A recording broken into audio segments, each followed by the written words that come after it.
We physicists have held up 100 years, starting around 1916, for this photo. It is a district where dark openings may very well be one of the most intriguing and secretive peculiarities in the universe. They are huge monsters as far as power, and yet practically imperceptible to us.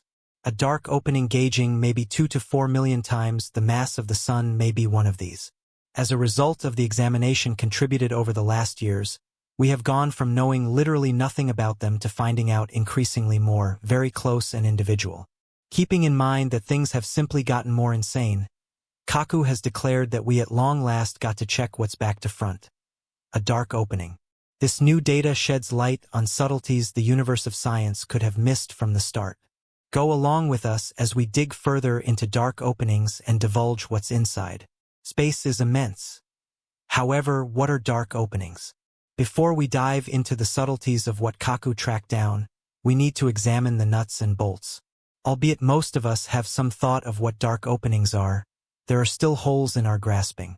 In 1916, Albert Einstein published his hypothesis of general relativity, which anticipated the presence of dark openings. Around then, the idea was absolutely hypothetical. It took another 50 years for established researchers to track down proof of their reality, which occurred during the 1960s. Specialists examining the Cygnus group of stars saw a strangely radiant blue star discharging X-beams. This star wasn't stale. It was circling a Goliath dark object. Upon additional examination, it was observed that the X-beams were being sucked into this item. Hence, the term dark opening was begot. This disclosure was critical because it demonstrated that dark openings were not only an illusion of Einstein's creative mind but a genuine substance in space that we earnestly needed to find out about. Scientists around the world began to concentrate on this dark opening named Cygnus X1, situated in the Cygnus heavenly body, around 6,000 light-years from Earth.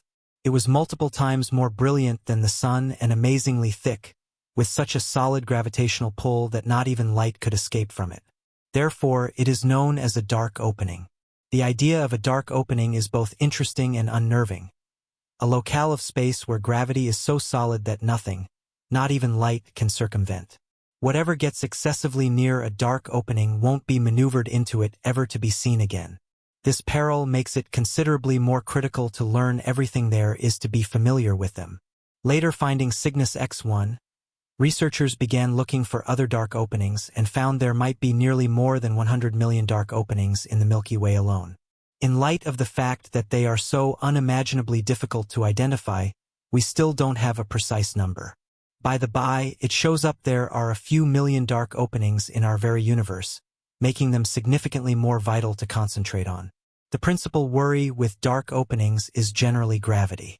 Their gravitational force is extraordinary to such an extent that anything entering it packs down cosmically until it turns into a peculiarity.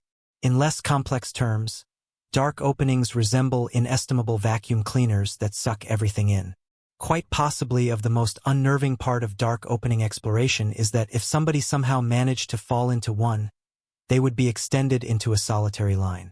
This interaction would happen gradually, and the individual would kick the bucket before the last structure sets in. So how about we simply say nobody ought to step into one? Anyway, since they are all over, might we at some point truly be in harm's way? Notwithstanding the nearest dark opening being 500 light-years away, it is still close enough to bring up issues and concerns. In 2021, researchers had the option to deliver the first clear photo of a dark opening. Specifically, the M87 dark opening. This dark opening was captured over several evenings in succession, and with each photo, the scientists assembled more proof. They needed to fasten the individual photographs together to make a complete picture, uncovering that there are 3 layers to a dark opening. It's not only one single expanding opening of nothingness, as many individuals accept. The cycle includes enduring the initial 2 layers prior to arriving at the nothingness part. The first layer is known as the event horizon. When you pass this point, there is no turning around. You will be sucked into the dark opening. The subsequent layer is the photon sphere, where light circles the dark opening. Any light entering this district will be caught and incapable to get away from the dark opening's gravitational pull. At last, we come to the third layer, the singularity. This is where all that enters the dark opening gets packed until it turns into a singularity, a point in spacetime where the laws of physics, as we probably are aware them, separate and we can't foresee what occurs next. The density at the singularity is boundless, and the laws of physics stop existing. What makes all of this vastly more terrible is that every single dark opening studied will be altogether not quite the same as the last. They will quite often follow a similar three-layer idea, yet the manner in which they function can be incomprehensibly different. Typically, studying such singularities would include bouncing back on telescopes and seeing exhaustively, yet with dark openings this isn't plausible. Researchers can concentrate on dark openings by implication, by noticing the radiation they emanate and the gas and dust encompassing them. Sending a probe like Voyager into a dark opening is inconceivable, since anything that enters the event horizon is pulled towards the singularity, where it is compacted to an boundlessly little point. Accordingly, we can't squander billions of dollars on probes that would simply be squashed into nothingness. Researchers are left with no decision except for to concentrate on these items in a two-dimensional way, despite the fact that they are three-dimensional peculiarities. To make matters significantly more challenging, each dark opening is extraordinary, and the laws of physics separate while investigating within. This implies customary strategies for logical request don't actually apply to dark opening investigations. However, scientists haven't been inactive. There are quite a large number of hypotheses and clarifications about dark openings. One convincing hypothesis is that they are made from falling stars. At the point when a star depletes all its fuel, it can never again produce sufficient energy to balance gravity, making it collapse in on itself and possibly turn into a singularity. To comprehend the nature of dark openings top to bottom, NASA researchers directed their concentration toward the center of the galaxy. M87 astronomers noticed a strong whirlpool of very hot hydrogen gas turning at a shocking pace of 1.2 million miles per hour. The sheer power of the turning plate of gas ought to have made it fly apart, yet it didn't. Researchers reasoned that an epic mass gathered at the focus of the galaxy kept this from happening. This monstrous object, weighing as much as 2 to 3 billion suns, could just be a dark opening. However, that is not the only hypothesis.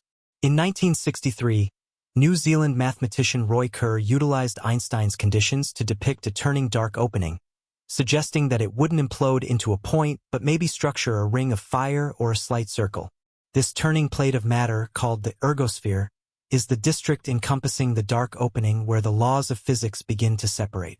Kerr's equation, moreover, anticipated the presence of an Einstein-Rosen bridge or wormhole, a hypothetical entry through spacetime that associates two separate districts of the universe, or indeed, even two parallel universes.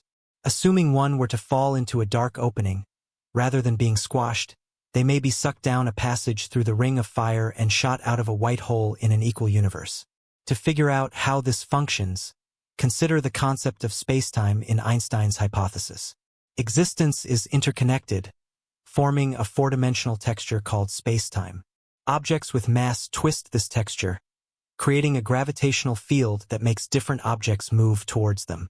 Envision a piece of paper addressing spacetime. On the off chance that you place two focuses on the paper and define a boundary between them, it represents how objects travel through spacetime. If you could overlap the paper in half to create a shortcut between the two focuses, this represents a wormhole, an easy route through spacetime that associates two far-off focuses in a flash. Wormholes aren't simply a science fiction idea. They are a prediction of general relativity. Albeit nobody has noticed one straightforwardly, wormholes are innately unsound and would implode very quickly. The presence of an Einstein-Rosen bridge would mean dark openings are not simply grandiose vacuum cleaners but could likewise be gateways to different locales of spacetime. Might we at some point use a wormhole to go through space and time? Sadly, the response is likely no, not yet. Regardless of whether we could stabilize a wormhole, it is improbable we could utilize it to travel quicker than light. Einstein's hypothesis of extraordinary relativity predicts that the speed of light is an outright breaking point on how quick anything can go through spacetime. Regardless of this, the hypothesis of wormholes and dark openings as pathways to different pieces of the universe or various times has intrigued physicists for quite a long time. The thought of alternate routes through spacetime, permitting traversal significant stretches or into the past, could be revolutionary if attainable. The Kerr wormhole, named after Roy Kerr, is quite possibly of the most charming idea in this field. It is a speculative passage through space-time that could interface two far-off focuses, like various universes or different times within a similar universe. The mongrel wormhole is ring-shaped, like the mirror in Alice in Wonderland, where going through it could possibly transport a voyager to one more universe or time with various actual regulations. While the possibility of wormholes as methods for interstellar or time travel is energizing, it is also dubious. A few physicists contend that wormholes, especially dog wormholes, may be temperamental or difficult to cross because of extreme radiation and subatomic forces. Pundits call attention to that Einstein's conditions used to depict wormholes and dark openings only work for gravity, and not for the quantum forces that govern radiation and subatomic particles. To genuinely comprehend these peculiarities, another hypothesis is required that joins gravity with quantum hypothesis, a hypothesis of everything that consolidates Einstein's hypothesis of gravity with quantum hypothesis. Michio Kaku, a prestigious hypothetical physicist, has been working on a hypothesis of everything for a really long time. The main promising competitor is superstring theory, which joins gravity with quantum hypothesis. It suggests that subatomic particles are minuscule vibrating strings and that the universe is an orchestra of these strings. Similarly, as different melodic notes relate to various vibrations of a violin string, various particles in nature correspond to various vibrations of a superstring. Superstring theory likewise makes sense of numerous strange peculiarities by demonstrating that as strings travel through time, they twist the texture of space, producing dark openings, wormholes, and other outlandish answers for Einstein's situations. Anyway, the additional elements of spacetime expected by superstring theory are little to the point that we can't study them straightforwardly. The most exact estimations in our research facilities, as it were, utilize the four elements of spacetime. We know all about length, width, profundity, and time. How might we know the extra aspects exist? One chance is that these aspects are nestled into firmly that they are undetectable to us, like a piece of paper firmly rolled into a chamber. If you were an insect strolling on the paper, you could not notice the bend. Correspondingly, the extra aspects of spacetime in superstring theory could be nestled into small circles or twistings that are imperceptible but influence the behavior of the strings vibrating in them. Another chance is that these additional aspects were more noticeable at the universe's start, during the Big Bang. From certain perspectives of superstring theory, the universe began in a condition of 10-dimensional spacetime, with all aspects similarly apparent. As the universe expanded and cooled, the extra aspects began to fold and twist up, leaving us with the four aspects we notice today. If this is right, we could identify hints of the extra aspects around us. The science associated with superstring theory is amazingly intricate and has opened new areas of math. However, tackling the issue of a quantum dark opening has demonstrated tricky. While numerous physicists have attempted, nobody has yet succeeded. Edward Witten of the Institute for Advanced Study at Princeton has called superstring theory 21st century physics that fell unintentionally into the 20th century. Last year, a few physicists freely reported a critical advancement. String theory could totally tackle the issue of a quantum dark opening, albeit just in two aspects, not 10. Many believe it's only a matter of time before somebody breaks this issue. Up to that point, it's still too early to anticipate intergalactic or time travel endeavors. With this, one thing is clear: there are just an excessive number of questions and, surprisingly, more potential arrangements. Michio Kaku's string theory adds another twist. Maybe the Big Bang wasn't as gigantic as normally thought. It wasn't a monstrous blast or a boisterous commotion as one could anticipate. The theory of the primordial cosmic explosion doesn't explain what caused the alleged bang or how it happened. It just states that it happened. We really want a hypothesis that represents what occurred before the Big Bang. String theory proposes that our universe could have shaped from the impact of two separate universes or risen up out of another universe, like a child being brought into the world from its mother. This association between universes is known as a wormhole, likened to a cylinder interfacing two bubbles.